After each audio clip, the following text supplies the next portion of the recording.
Hi everyone, welcome back to my channel. And आज ये एक और व्लॉग मैं बना रही हूँ आप सबके लिए, जो कि होगा बेबी प्रोडक्ट्स के ऊपर, जिसमें जो भी एक्सपेंसिव प्रोडक्ट्स बेबी के जो आते हैं, जिनमें हम इन्वेस्ट करने से पहले 5-6 बार सोचते हैं कि हमें इनमें इन्वेस्ट करना चाहिए या नहीं करना चाहिए, बेबी ये यूज़ करेगा भी कि नहीं यूज़ करेगा, उन सब के बारे में। तो मैंने नॉर्मल प्रोडक्ट्स नहीं लिए हैं, वो प्रोडक्ट्स लिए हैं जो कि आपके 1000 के ऊपर के बजट के होते हैं और जो कि वर्थ बाइंग है, या फिर आपको लेना चाहिए या फिर नहीं लेना चाहिए। तो quickly will start with the video. So yes, first and most asked product होता है न्यूबॉर्न के फेज़ में बेबी कॉट, या फिर आप उसको बेबी बैसिनेट भी बोल सकते हो, या फिर आप उसको क्रिब भी बोल सकते हो। 3 तरीके के आते हैं। जो बेबी कॉट होता है वो एक प्रॉपर बेड साइड का टाइप का होता है, जिसमें आपको सेपरेट बेबी को सुलाना पड़ता है, जो कि आजकल बेड से अटैच भी हो जाता है। एंड आपको एक पर्सनल बेबी के लिए एक स्पेस मिल जाती है उसको सुलाने के लिए। बट मैंने बेबी कॉट में इन्वेस्ट नहीं किया था, and as suggested by my doctor also, उन्होंने मुझसे बोला था if you can then I would suggest you to को स्लीप विद योर बेबी, क्योंकि जब आप को स्लीपिंग करते हो तो आप बेबी के ऊपर ज़्यादा अटेंशन दे सकते हो, बेबी को ज़्यादा कंफर्ट फील करा सकते हो, और उससे आपके साथ बेबी का एक अच्छा कनेक्शन भी फॉर्म होता है, जो कि कॉट से एक बच्चा आइसोलेटेड काइंड ऑफ हो जाता है। तो मोस्ट ऑफ द डॉक्टर्स जो भी हैं वो भी यही सजेस्ट करते हैं कि आप एक को स्लीपिंग करो। अगर आप ड्रिंकिंग या स्मोकिंग नहीं करते हो तो आपको को स्लीप करनी चाहिए अपने बेबी के साथ। तो इसलिए मैंने कोई भी कॉट में इन्वेस्ट नहीं किया, एंड डायरेक्टली बेबी अभी भी बेड पे सो रहा है, हम दोनों के साथ ही को स्लीप करता है। तो मुझे लगता है कि हमने अच्छा किया कि हमने कॉट में इन्वेस्ट नहीं। तो क्रिब एंड बैसिनेट की अगर बात करें तो दोनों ही काइंड ऑफ सिमिलर होते हैं। सो अगर आप कॉट में इन्वेस्ट नहीं करना चाहते हो तो आप थोड़े से कम में अगर चाहते हो इन्वेस्ट करना, तो आप क्रिब या बैसिनेट वगैरह में इन्वेस्ट कर सकते हो। तो वो भी एक अच्छी चीज़ है। उसमें आपको आजकल मॉस्किटो नेट वगैरह भी आने लगे हैं, उसमें इलेक्ट्रिक वाला भी आने लगा है। तो आप बेबी को स्विंग कर सकते हो, आप बेबी को स्टिल रख सकते हो, बेबी स्लीपिंग पोजीशन में है तो बहुत सारे मोड्स आते हैं, सॉन्ग्स आते हैं, म्यूज़िक वगैरह आता है, आप उनमें इन्वेस्ट कर सकते हो। बट वो भी थोड़ा सा मुझे एक्सपेंसिव लगा, तो इसलिए मैंने उनमें भी इन्वेस्ट नहीं किया। एंड मैंने ये वाला पार्ट पूरा स्किप किया था। आप चाहो तो ले सकते हो, ये हर बच्चा अलग होता है, आप अपने हिसाब से देखो आपके बच्चे को क्या कफर कर रहा है, आप उसके हिसाब से वो ले सकते हो। Okay, so now will talk about baby stroller. तो मुझे लगता है कि हर कोई पेरेंट्स स्ट्रॉलर में इन्वेस्ट कर ही लेते हैं, and I think it's a must by product, क्योंकि मैंने भी उसमें इन्वेस्ट किया है। मैंने उसमें इन्वेस्ट नहीं किया है, मुझे एज अ गिफ्ट वो रिसीव हुआ था, बट मुझे लगता है वो बहुत ही काम की चीज़ है। एक अगर आपको गिफ्ट में नहीं मिलता है तो आप उसे ज़रूर परचेज़ कर सकते हो, और उसे कर भी लेना चाहिए, बिकॉज़ थोड़े दिन बाद जब आपका बेबी थोड़ा सा बड़ा होता है तो आपको डॉक्टर्स भी बोलते हैं कि थोड़ा सा उनको बाहर का इन्वायरमेंट भी दिखाइए, उनको धूप दिखाइए। तो उस केस में आपको जो स्ट्रॉलर होता है वो बहुत काम आता है, और मुझे लगता है वो ज़रूर लेना चाहिए। ओके, सो नेक्स्ट बात करते हैं बेबी सेट की, बेडिंग सेट की। बेडिंग सेट आई नो बहुत एक्सपेंसिव चीज़ नहीं है, बट अगर आप को स्लीपिंग करते हो अपने बेबी के साथ तो मुझे लगता है आपके पास बेडिंग सेट ज़रूर होना चाहिए, क्योंकि जब आप बेबी के साथ सोते हो तो आप अपने अपने ब्लैंकेट्स में होते हो, या अगर आप सेम ब्लैंकेट भी शेयर करते हो तो बेबी को बहुत कम जगह मिलती है सोने की, एंड यू नेवर नो आप ज़्यादा गहरी नींद में हो, बेबी को हाथ लग जाए, पैर लग जाए, और या फिर उसकी ब्लैंकेट उसके मुंह पे आ जाए। तो उससे बेटर है कि आप उसकी में बेडिंग सेट में इन्वेस्ट कर सकते हो। ज़्यादा महंगा नहीं आता है, 300-400 में बहुत अच्छी क्वालिटी का आपको बेडिंग सेट मिल जाता है। एंड उससे क्या होता है, एक बेबी की पोजीशन, एक जगह फॉर्म हो जाती है कि बेबी को इतनी ही जगह में रहना है, एंड इसमें बेनिफिट होता है कि आपको मॉस्किटो नेट मिल जाता है। तो इन केस आपके घर में का अगर मॉस्किटोज़ हैं या कुछ भी है, फ्लाइज़ वगैरह हैं, तो आप बेबी को जब भी बेबी सो रहा हो तो उसको मॉस्किटो नेट बंद कर सकते हो। एंड जब वो रात में भी सोता है तो भी आप मॉस्किटो नेट को बंद रखो, सो दैट बेबी की स्लीप भी डिस्टर्ब नहीं होगी, मॉस्किटो से भी वो परेशान नहीं होगा, एंड आपको भी एक पता रहेगा कि आपके बगल में बेबी सो रहा है। तो मुझे लगता है कि आपको एक बेडिंग सेट में ज़रूर इन्वेस्ट करना चाहिए अगर आप कॉर्ड वगैरह में इन्वेस्ट नहीं कर रहे हो तो।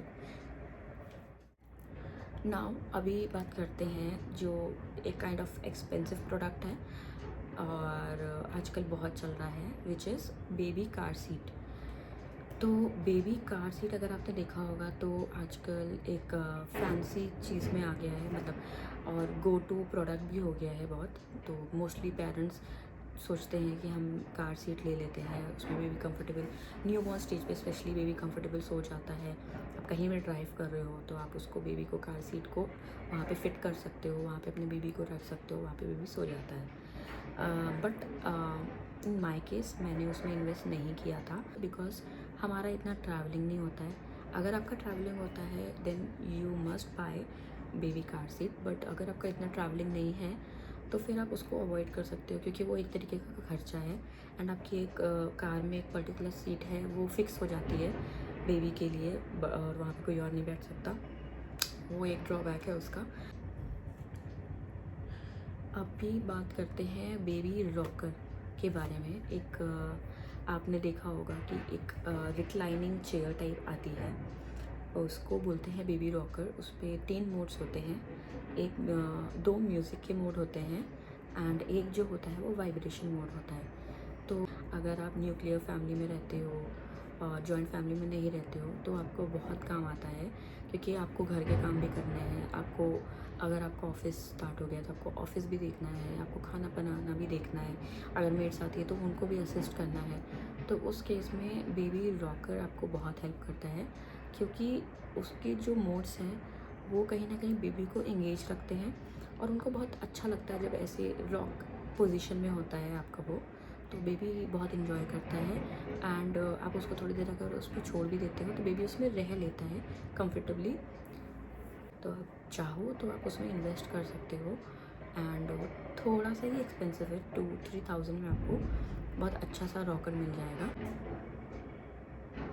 अभी बेबी डायपर बैग के बारे में मुझे नहीं लगता मुझे कुछ बताना चाहिए, क्योंकि वो गो टू प्रोडक्ट है और वो सबको लेना ही चाहिए। आपका एक बेबी का पूरा एक बैग होना चाहिए जिसमें आप सारा उसका सामान रखते हो, सो दैट आप कहीं भी जा रहे हो आप उसको ईजिली एक्सेसिबल बना सकते हो अपने कन्वीनियंट के हिसाब से। तो वो हाईली रिकमेंडेड प्रोडक्ट है। Then baby walker. तो जब आपका बेबी वॉक करने की स्टेज में आने लगता है तो बहुत सारे पेरेंट्स बेबी वॉकर में इन्वेस्ट करते हैं, बट ऐसा मैंने डॉक्टर से सुना है एंड कई डॉक्टर्स ने भी ये बोला है कि हमें बेबी वॉकर्स नहीं प्रोवाइड करने चाहिए बेबीज़ को, क्योंकि वो अच्छे नहीं होते हैं बेबीज़ के लिए, क्योंकि वो एक जो उनको इंडिविजुअल वॉकिंग करना चाहिए तो वो एक सपोर्ट मिल जाता है उनको, तो वो सपोर्ट के थ्रू चलते हैं एंड वो इंडिविजुअली वॉकिंग नहीं प्रेफर करते हैं, तो वो थोड़ा सा डिले करता है आपके वॉकिंग स्टेज को। आई गेस वो नहीं करना चाहिए मोस्ट ऑफ द पेरेंट्स को। तो हमने तो यही सोचा है जब हमारा बेबी वॉकिंग स्टेज में आएगा तो हम उसको बेबी वॉकर नहीं देंगे। ओके, सो ये भी बहुत इम्पॉर्टेंट प्रोडक्ट है baby play mat. So baby play mat में क्या होता है, आपको एक जब आपका बेबी जो होता है वो टर्न करने लगता है एंड वो पोजीशन चेंज करने लगता है, वो क्रॉल करने लगता है, उस टाइम पे आपको बेबी को बेड से शिफ्ट करके एक प्रॉपर एक डेसिग्नेटेड उसकी एक जगह बनाने देनी चाहिए ज़मीन पे, जहाँ पे वो अगर टर्न भी कर रहा है, वो अगर क्रॉल भी कर रहा है तो वो उसको गिरने के चांसेस एकदम मिनिमम हो जाते हैं। तो प्ले मैट एक बहुत अच्छा ऑप्शन है आपके लिए। अगर आप डायरेक्टली बच्चे को फर्श पे नहीं रखना चाहते हो तो प्ले मैट एक थोड़ा सा थिक फॉर्म में भी आता है। अच्छी प्ले मैट अगर आप इन्वेस्ट करते हो तो उसमें बेबी को चोट भी नहीं लगती, अगर वो पलटता है, टर्न होता है, गिरता है तो उसमें उसको चोट भी नहीं लगती है एंड वो उसको इन्जॉय भी बहुत करता है। तो आप बेबी मैट में ज़रूर इन्वेस्ट करो जब भी आपका बेबी क्रॉलिंग स्टेज में आने लगे। ओके, तो अभी फीडिंग बॉटल के बारे में बात कर लेते हैं। तो मुझे लगता है कि अगर बच्चा ब्रेस्ट फीड कर रहा है, वेल एंड गुड, आप ज़रूर कराओ। बट अगर आपको चाहिए कि थोड़ा सा आपकी लाइफ इजी हो जाए एंड बेबी आपके ऊपर ज़्यादा डिपेंडेंट ना हो, तो आप उनको फीडिंग बॉटल से भी इंट्रोड्यूस कर सकते हो। डायरेक्टली आप अपना मिल्क को एक्सट्रैक्ट कर लो एंड देन फीडिंग बॉटल से उसको फीड कर लो। तो अगर आप सोच रहे हो कि आपको बेबी को थोड़ा सा आपको अपने लिए टाइम चाहिए, तो आप उसको फीडिंग बॉटल्स इंट्रोड्यूस करा सकते हो एंड आप ब्रेस्ट पंप में भी इन्वेस्ट कर सकते हो उसके साथ ही साथ। And I would suggest you कि अगर आप ब्रेस्ट पंप में इन्वेस्ट करने का सोच रहे हो तो प्लीज़ मैनुअल में मत जाना, बिल्कुल भी मत जाना। मैंने ये मिस्टेक की थी, मैंने मैनुअल वाला लिया था बिकॉज़ मुझे लगा कि मेरा बेबी बॉटल एक्सेप्ट करेगा या नहीं करेगा। तो ट्रायल के लिए मैंने मैनुअल ले लिया था एंड वो अभी तक वैसे का वैसा रखा हुआ है। It actually exhaust you so badly कि आप और कुछ करने के लायक नहीं रह जाते हो। पूरा टाइम आप बस मैनुअली उसको पंप करते रहोगे एंड उसके लिए बहुत एनर्जी लगती है। इनिशियल स्टेज में आपके पास उतनी एनर्जी नहीं होती है क्योंकि आपको बेबी को भी टाइम देना होता है।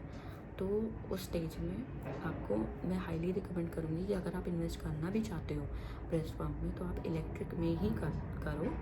मैंने जो किया था वो लव लैब का इलेक्ट्रिक ब्रेस्ट पंप है, जो कि ऐसा दिखता है। इसके साथ एक मशीन आती है एंड ये एक पाइप आता है एंड ये बॉटल आती है एंड ये इसको एक्सट्रैक्ट करने के लिए मशीन आता है। तो आप चाहो तो इसमें इन्वेस्ट कर सकते हो। ये बहुत अच्छा है, मैं 3.5 मंथ से यूज़ कर रही हूँ एंड ये मेरे एक्सपीरियंस से मैं सजेस्ट कर रही हूँ। अगर आप चाहो तो ये ज़रूर यूज़ करो एंड ये आपकी लाइफ काफ़ी ईजी कर देगा।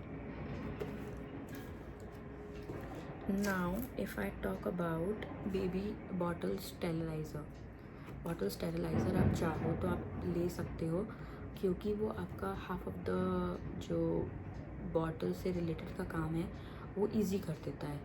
आई मीन मैंने नहीं किया है, मेरा बेबी बॉटल फीड लेता है कभी कभी, बट मैंने उसको स्टेरिलाइज़र नहीं परचेज़ किया बॉटल्स को स्टेरिलाइज़ करने के लिए। मैं अभी भी ओल्ड मेथड यूज़ करती हूँ। बेबी को बॉटल्स को अच्छे से वॉश करती हूँ, ब्रश है, ब्रश से पूरा अच्छे से उसकी पूरी क्लीन करती हूँ बॉटल्स सारी after every after every use.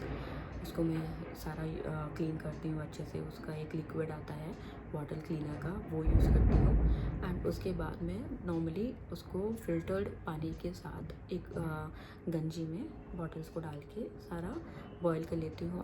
10 to 15 minutes तक बॉईल करती हूँ। देन उसी बॉइलिंग वाटर में मैं उसको रख देती हूँ बॉटल्स को स्टेरिलाइज़ करने के लिए।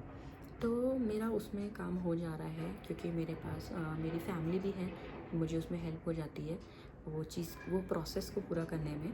तो अगर आपके पास कोई हेल्प नहीं है और आपको लगता है कि आप इतना नहीं कर पाओगे, तो आप स्टेरिलाइज़र ज़रूर परचेज़ कर सकते हो एंड वो काफ़ी यूज़ भी आता है। आपके बेबी के बड़े होने तक वो यूज़ होता ही होता है, तो आप उसमें भी ज़रूर इन्वेस्ट कर सकते हो।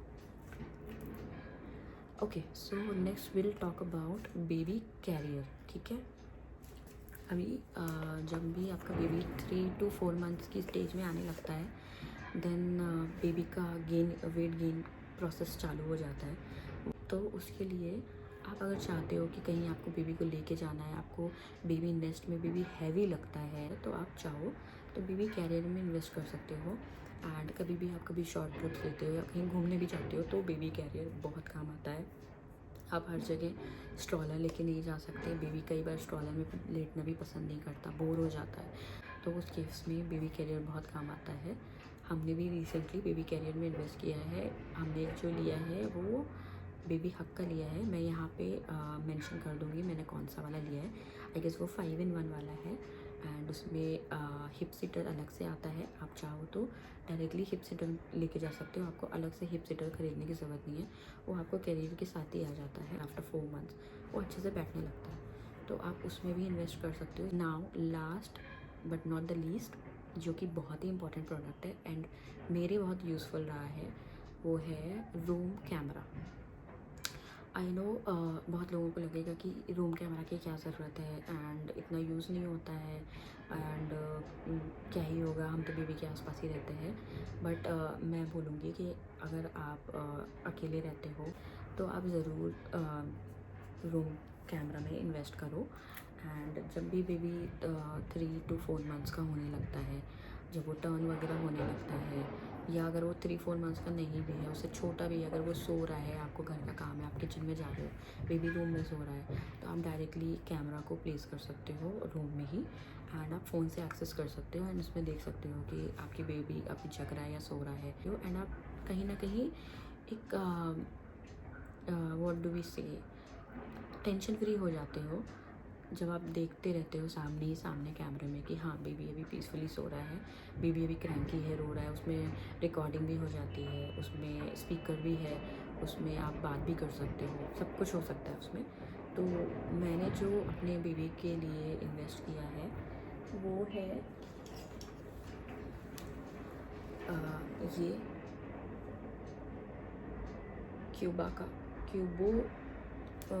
क्यूबो या राइट, ये है क्यूबो का रूम कैमरा। एंड सॉरी, ये मैंने इन्वेस्ट नहीं किया है, ये मेरी एक फ्रेंड ने मुझे गिफ्ट किया है मेरे बेबी के लिए एंड वो भी यही यूज़ करती है, तो उसने भी मुझे रिकमेंड किया कि ये ज़रूर से ज़रूर यूज़ करो। तो ये भी हमारा पर्सनल एक्सपीरियंस है कि ये बहुत ज़्यादा काम आता है। इसके साथ एक चार्जर आता है जो कि आप डायरेक्टली प्लग कर सकते हो, यहाँ पे रेड लाइट जलती है, देन ये पूरा 360 डिग्री रोटेट होने के बाद अपनी पोजीशन चेक कर लेता है कि इसको कहाँ पे प्लेस करना है। एंड ये एडजस्टेबल है, इसका कैमरा आप नीचे कर सकते हो, ऊपर भी कर सकते हो, आप जहाँ पे भी चाहो पूरा 360 कैमरा रोटेट भी हो जाता है। तो मैं बोलूँगी कि ये बहुत ही हेल्पफुल प्रोडक्ट है। अगर आप लाइफ इजी चाहते हो बेबी के साथ तो आप ज़रूर इसको परचेज़ करो। ओके, सो आई गेस जो भी मैंने प्रोडक्ट्स यूज़ किए हैं या जो भी नहीं किए हैं, मैंने काफ़ी हद तक सब कवर कर दिए हैं। इनकेस अगर कुछ रह गया हो प्लीज़ आप मुझे कमेंट्स में बता सकते हैं नीचे। अगर आप चाहते हो कि कोई ऐसा प्रोडक्ट है जो मैंने यहाँ पे मेंशन नहीं किया है एंड आप उसके बारे में जानना चाहते हो और अगर मैंने यूज़ किया होगा तो मैं अपना पर्सनल एक्सपीरियंस आपके साथ ज़रूर शेयर करूँगी। तो यस, आज का वीडियो इतना ही था and please let me know अगर आपको मेरा वीडियो पसंद आ रहा है तो प्लीज़ मुझे ऐसे ही सपोर्ट करते रहिए एंड मैं जल्दी आपसे नए वीडियो में मिलूँगी कोई भी एक नए टॉपिक के साथ। So yeah, take care everyone and thank you for your support. Bye bye.